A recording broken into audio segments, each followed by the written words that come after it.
aspirasi masyarakat kecil ingin solusi. Izinkan saya memulai diskusi, nanti mendapatkan apresiasi. Assalamualaikum warahmatullahi wabarakatuh.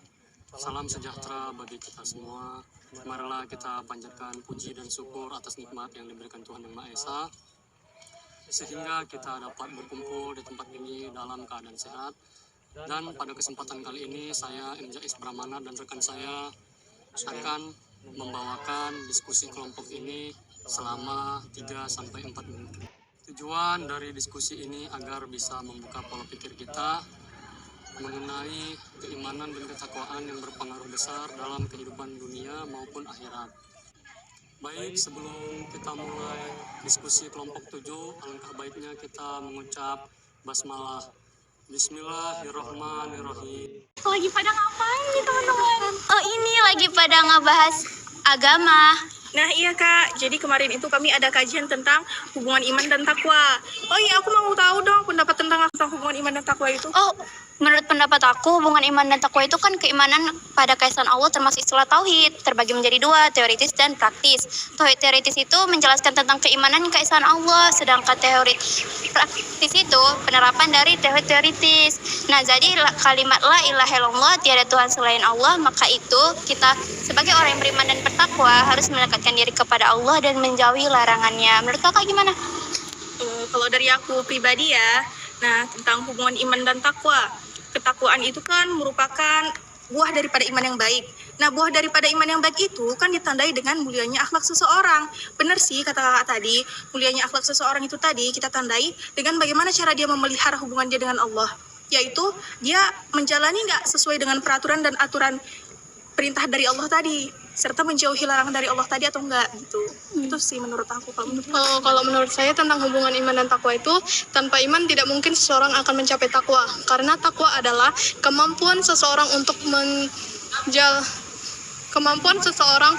untuk menjalankan segala perintah Tuhan dan menjauhi segala larangannya. Orang yang bertakwa adalah orang yang benar imannya, dan orang yang benar-benar beriman adalah orang yang memiliki sifat dan akhlak yang mulia. Jadi sikap hidup seseorang bisa kita nilai dari yang hak, bisa juga bernilai dari yang batil, tergantung pada pandangan kita masing-masing. Itu menurut saya. Oh, dan kan kalau aku dengar tuh kan, namanya iman dan takwa itu pasti ada prosesnya. Proses terbentuknya tuh gimana ya? Ada pendapat? Iya, izin ya, ini jawaban dari aku ya. Setelah kebetulan kami baru selesai kelas agama sama Umi. Menurut aku dan sepengetahuan aku yang aku baca, proses terbentuknya iman itu pada awalnya dari proses perkenalan, kemudian dia meningkat menjadi hal yang disukai atau tidak disenangi, dan dia mempelajari apa yang diajarkan Allah untuk meningkatkan keimanannya kepada Allah. Dan proses itu bukan hanya dari perkenalan saja, tapi dari pemahaman kita, pembiasaan diri. Cara pembiasaan dirinya tuh kepada mulai dari kanak-kanak. Dari kanak-kanak itu kita biasakan mereka untuk mengerjakan apa yang diperintahkan Allah serta apa yang dilarang Allah. Yang diperintahkan Allah itu seperti sholat, menutup aurat, dan yang dilarang itu ada seperti apa? Seperti meminum khamr, berjudi dan lain sebagainya. Jadi dari situ kita dapat kesimpulan ya, iman itu dapat dibentuk juga melalui akal dan pikiran. Iman juga dapat diperoleh melalui penelitian, survei, atau penelitian terhadap alat. Begitu. Nah, izin bertanya. Tadi Rika ngomong ada tentang pengenalan. Pengenalannya itu seperti apa ya? Aku ingin menjawab adalah proses pengenalan Allah itu adalah melalui ciptaannya. Melalui Allah itu ciptaannya sangat beragam, contohnya hewan, tumbuhan, manusia, malaikat, hingga jin. Kepercayaan yang diyakini kebenarannya dalam hati, diucapkan dengan lisan, dan diamalkan dengan perbuatan. Itu kalau menurut aku ya. Oh ya, kelompok kalian kan baru keluar kelas nih. Ada diskusi juga nggak kayak kami yang materi 1-2 ini? Oh ada, kami diskusi tentang kriteria orang beriman. Contohnya bergetar hatinya jika ia melakukan perbuatan dosa yang dilarang oleh Allah. Contohnya ada di surah Al-Anfal ayat 2 yang bunyinya gini nih. Innamal mu'minuna allazina dzukirallahu wajilat qulubuhum.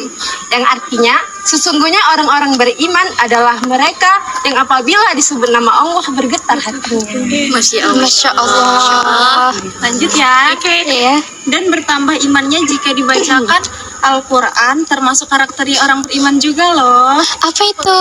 Yang ayatnya tadi sambungan dari Quran surah Al-Anfal ayat 2 yang dibaca Rindi tadi. Yang bunyinya tuh gini, wa iza tuliyat alaihim ayatuhu jaduhum imanan. Yang artinya, dan apabila dibacakan ayat-ayatnya kepada mereka bertambah kuat pula imannya.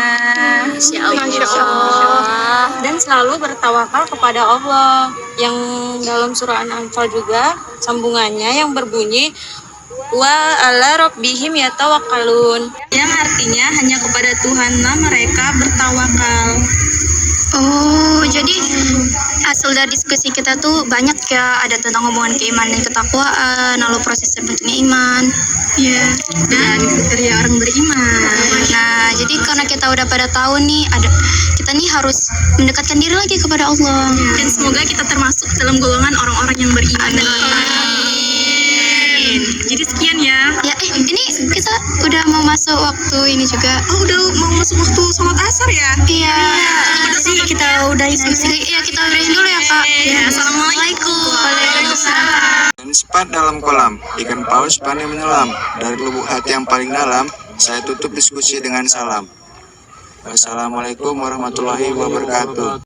Sekian dan terima kasih dari diskusi kelompok 7A tentang iman dan takwa mengucapkan wassalamualaikum warahmatullahi wabarakatuh.